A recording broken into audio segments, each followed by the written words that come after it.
Samhain blessings, you ghastly little ghoulies. I see it's time yet again for a little bit of that ding-dong darkness time magic. I'm your host, Allison Dixon, rolling solo for the first time in a couple weeks. If you're new to the podcast, then you might not know that in addition to having amazing guests, I also venture into the macabre landscape all by my lonesome for these shorter episodes known as Ding Dong Ditch. And from my bag of eldritch treats this week, I'm offering up something with the flavor of mischief and mayhem, a terrifying Halloween tradition singed by the heat and smoke of a city up in flames. Strap in, folks, and have your fire extinguishers at the ready. We're headed to the Motor City in the 1980s to talk about Devil's Night.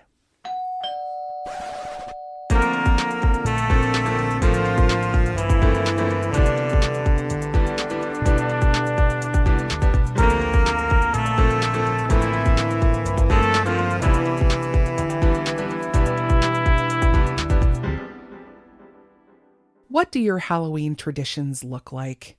Spooky decorations and jack-o'-lanterns, costume parties with buffets of morbidly arranged charcuterie, trick-or-treating and visiting the local haunted attractions? In my book, all of that is grade A awesome. But have you considered arson? I certainly hope not, but what if I told you that there was a time and place in this country where Halloween brought with it genuine fear and apprehension about whether your neighborhood would go up in flames? In fact, in the year of 1984 alone, more than 800 fires were started in the city of Detroit on the 2 or 3 nights before Halloween, known as Devil's Night. Much of this took place in the inner city, but many suburbs were also affected. For the 1980s and well into the 90s and 2000s, Devil's Night was synonymous with a literal inferno. And if you're not from Michigan, or if you're not old enough to remember those days, then you might not have even heard of this. Or you might live in another city that had similar incidents. From my research, this seems largely to have occurred in cities along the Rust Belt, coinciding directly with the time of major economic peril beginning in the late 1970s. That's not a coincidence, by the way, but more on that later. As a personal aside, I lived about 30 minutes north of Detroit for most of my early childhood, between the ages of 4 and 13, and it was also during the peak of Devil's Night vandalism. Some of my earliest memories are of my parents and brother talking about Devil's Night and seeing news reports about all the fires being set. It wasn't until much later in my life, long after we left Michigan, that I realized what an isolated phenomenon this was. I simply thought every place had a Devil's Night, but that wasn't true. In fact, when I'd bring this up to other people when I later lived on the West Coast, they looked at me completely bewildered. But why would people do this? How did these nights of mischief and mayhem even come about in the first place? I'll start with the latter question first. The concept of a mischief night dates as far back as the 1790s in England, but it wasn't always associated with Halloween. The original mischief night was on the day before May Day, or the first day of spring. People, usually kids, would play mostly innocent pranks on one another, like removing shop signs, or turning over trash bins and water tubs, or locking doors that aren't supposed to be locked. Things of that nature. Although apparently there were occasional incidents of arson then as well. Regardless, local governments seemed to think this was a good way for people to let out any pent-up frustrations left over from being cooped up during the winter. And those who were rounded up by the authorities for their hijinks largely received slaps on the wrists, with judges proclaiming no real harm was intended. It sounds a little like the movie The Purge, doesn't it? Or at least a Diet Coke version of it anyway. Even news articles from 1865 quoted people as saying they didn't think they could be arrested for any misdeeds on Mischief Night, which was of course untrue. They also seemed to think it was a waning fad, which also was inaccurate, as we shall soon see. Countless articles over the 2 centuries from when Mischief Night was first mentioned cite a coming end to the custom of Mischief Nights, some of them as recent as only a couple years ago. Perhaps it's finally true. Maybe we have finally gotten this out of our systems overall, but we shall see. Anyway, at some point over in jolly old England, the city folk who had less kinship with the green, wide open spaces that gave way to celebrations like May Day co-opted the Mischief Day tradition and decided to move it to the fall, particularly on November 4th, the day before an infamous occasion over there marking the Gunpowder Plot of 1605. Remember the 5th of November? AKA Guy Fawkes Day, aka the mask and V for Vendetta that you now associate most closely with hacktivist group Anonymous and other wannabe anarchists. I'll have to do a separate episode on Guy Fawkes, but the short version is he was part of a group of Catholic activists that had designs on blowing up the House of Lords as part of a plan to wage war against the Protestants and return a Catholic to the throne. Spoiler, it didn't quite work out. It was around this point when we started seeing more pranks like gum or syrup in door locks, eggs being thrown, chalk outlines of bodies drawn on sidewalks, and other nuisance-type behavior. And much of that continues to this day, although at some point over the last 400 years, the tradition migrated to pre-Halloween, just like over here. And actually, the officially unofficial Day of Mischief doesn't appear to have become associated with Halloween until it jumped across the pond to the United States in the 1930s, and largely appears to coincide with the Great Depression, which also began in late October of 1926. Many theorize that this, in addition to the looming threat of war in the late 1930s, seemed to create a need for the populace to engage in some form of misbehavior separate from the more family-friendly tradition of trick-or-treat. But kids being kids, they really knew how to step up the annoyances. Bags of flaming dog feces? Check. Ringing doorbells and running away, coincidentally also known as ding-dong ditch? Double check. Dumping leaves on people's front porches, stealing the occasional horse, breaking windows, triple check. We are all familiar with these little rituals. Chances are you've even engaged in a number of them yourself as a rebellious kid. As a Midwestern gal, I've been invited on a number of toilet papering and cow tipping expeditions, though rest assured I never went because I am a coward. That said, being an annoying a-hole is a cherished childhood right, and kids back then, especially when they had a lot less to entertain them on the internet and with video games and such, had little problem exercising that right. But there was something different about these fires in Detroit. Even as far back as 1910, there were reports of college students at the Detroit College of Medicine setting bonfires in the street and handing out cigars to the firefighters arriving to put out the blaze. But then the 1980s rolled around and the Motor City really turned up the heat. Again, by this point, the American economy was in shambles. And this hit the auto industry particularly hard. Detroit, being the epicenter of the American automobile, took the biggest brunt, with skyrocketing unemployment, leaving in its wake a lot of empty buildings and abandoned homes and vehicles. Arsonist catnip, in other words, though as we all know, fire isn't always contained to its point of origin. They spread, and a lot of people lost their homes and even their lives. Between the years of 1979 and 2010, at least 100 fires per night were set over the 2 or 3 nights before Halloween. For perspective, a typical night in the city might have seen about 25 fire calls. However, as I stated before, the fires reached their peak of more than 800 in a single night by 1984, blanketing the city in a thick haze of smoke.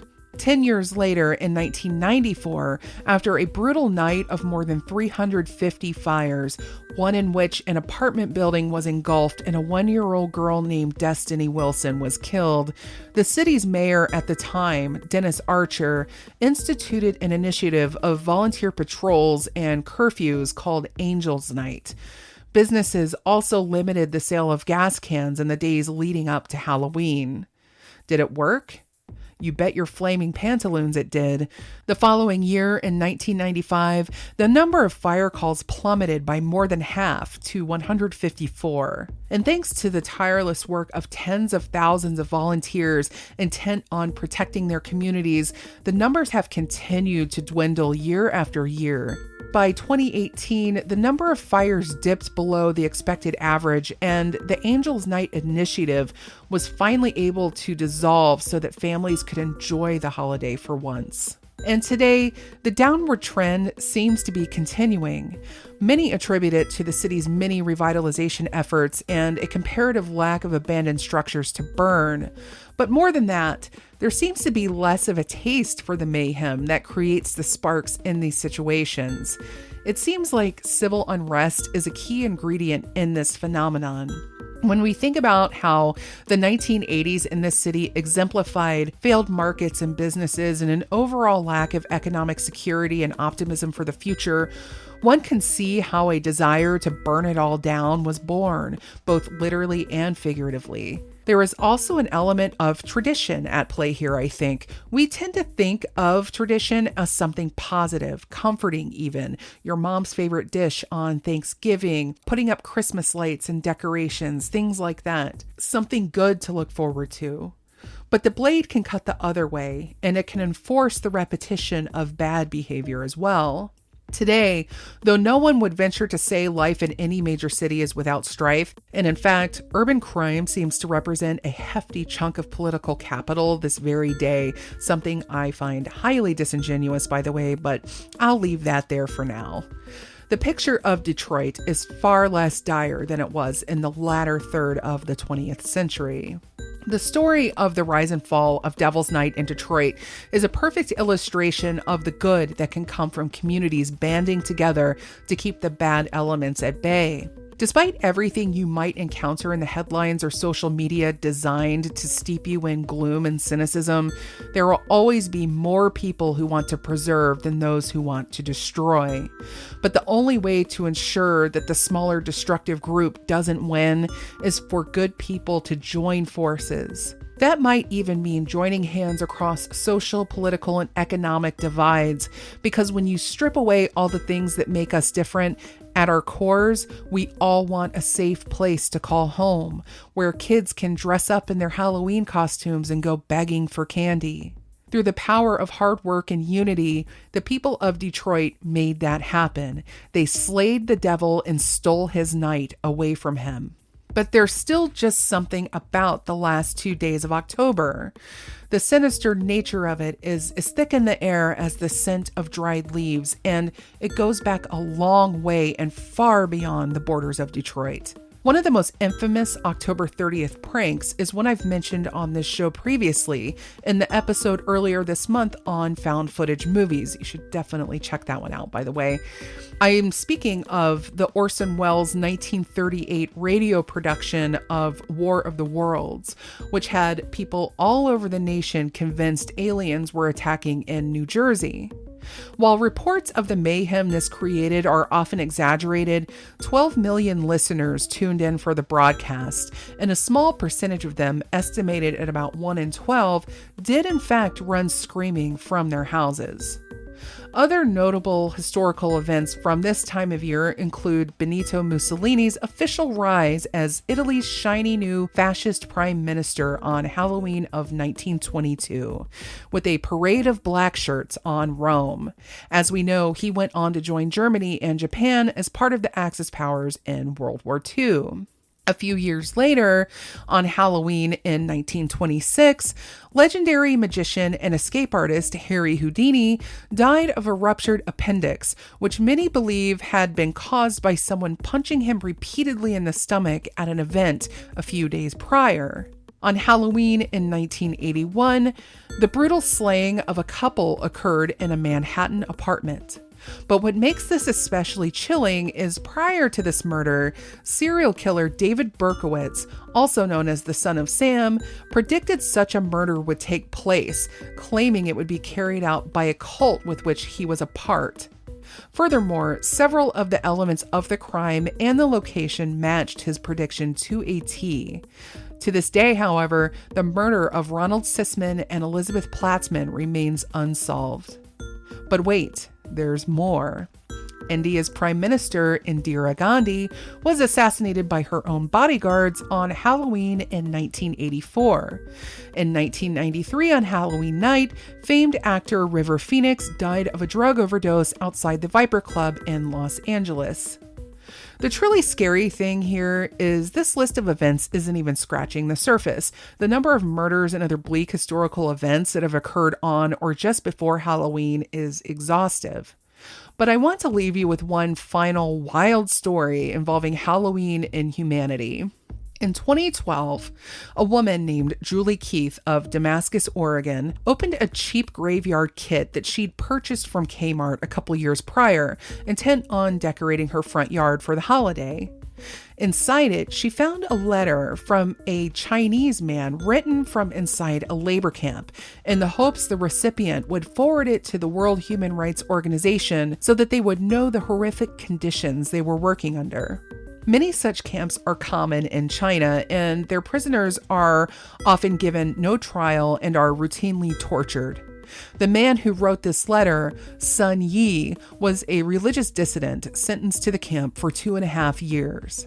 He was eventually released, but the woman who found the letter forwarded it to the press, and it brought major media attention to the plight of the people in these camps. Julie and Sun Yi eventually met in person and became friends. Not long after, however, he succumbed to a lung and kidney infection that many found suspicious. There is a lot more to this amazing story, and I will have an article linked in the show notes, but it serves as a vital reminder that just as you check the kids' candy for tampering, inspect your holiday decoration packaging closely for any SOS it might contain. And I suppose it's time to bring this little mixed bag of an episode to a close. A little heat, a little sweet, a lot of strange. In other words, pretty typical for this show. It's been an amazing October so far. I've had such a great opportunity to grow my audience thanks to a recent appearance on my favorite pod, The Prosecutors. Brett and I talked about Adolfo Constanzo and the narco-Satanist cult that operated out of Matamoros, Mexico in the 1980s.